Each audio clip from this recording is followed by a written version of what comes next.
Hello, everybody, and welcome back to your beloved storyteller. Yes, this is a double upload night. This is a story that has been sitting on the back burner for a while, but I decided it was finally time to share with all of you. After a lot of revisions and fixes, I believe you are really going to enjoy it. So, without further ado, this story is called The Forever Family. The first thing they gave me was a name. Before that, I was just a boy in room 7. Miss Harper knelt in front of me with a smile that made her eyes wrinkle. "We're family now," she said. Mr. Harper wrapped a blanket around my shoulders. "And family stays together forever," he said. I believed them. I was 4, my room was blue. There were dinosaur stickers on the wall because I pointed them out at a store once, and Miss Harper said, "If that's what you want, we will get it." Anything I wanted, they bought. If I cried, they held me. If I woke up from a nightmare, Dad carried me back to bed. When I spilled my juice, they simply laughed. They would say, "It's only a mess." I never heard anybody laugh before. I started calling them Mom and Dad. They cried the first time. Every night before bed, they kissed my forehead and whispered the same sentence. "Our forever family grows stronger every giving day." I asked, "What's Giving Day?" My mom smiled and said, "You'll understand when you're older." A year went by and I noticed strange things. People visited the house dressed in white. They always smiled at me. They called me the blessed child. Whenever I entered a room, conversations would stop. Everyone just sat there looking proud, like they had accomplished something. One night, just before my 5th birthday, Mum tucked me into bed. She brushed my hair back, kissed my forehead, and whispered, "You've been so brave." Dad sat beside her. "Giving Day is tomorrow." I smiled. "Does that mean I get presents?" Mum pushed my hair off my forehead and gave me a kiss. "You are already a present." The next morning they dressed me in white. Everyone clapped when I walked into the old wooden barn. Candles lined the walls. People were crying, not sad tears, happy ones.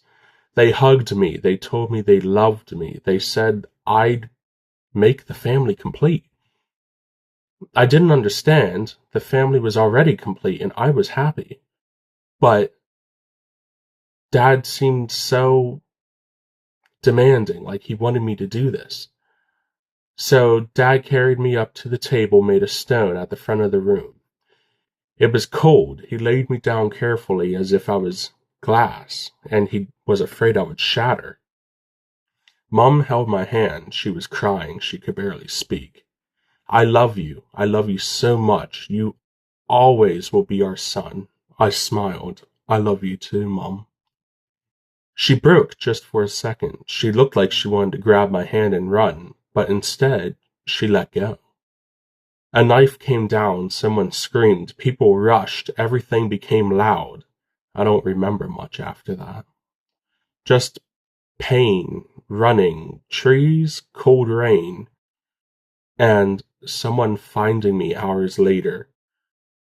The police called it a mass cult suicide. Most adults chose death before they could be arrested.